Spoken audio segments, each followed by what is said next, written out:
In this video, we'll look at how writers of literary analysis essays use an analytical voice, omitting the word I.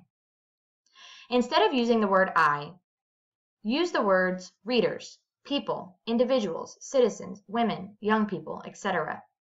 Instead of using the phrase I think, consider using instead it becomes apparent that, or the author emphasizes blank, or these lines or these words portray the idea that, or the idea of blank develops. Remember, avoid including personal connections and anecdotes. Let's look at a common example of a student who submitted an analytical paragraph where they have not used an analytical voice and incorporated the word I.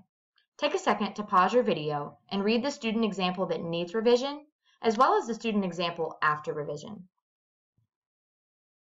Have you noticed the difference in tone and voice?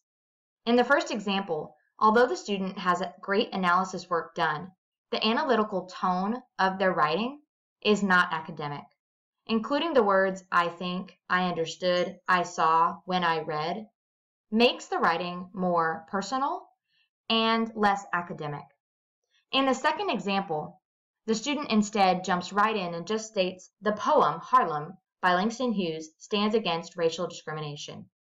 Then later, rather than I understood, I saw, or when I read, they include phrases like readers are presented with, Hughes is able to emphasize, and this is reflected in.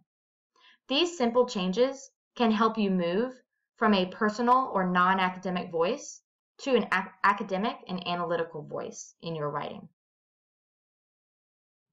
As you write your literary analysis essays, when you've noticed you use the word I, take a second and replace that word I, or your phrase I think, with a more analytical voice.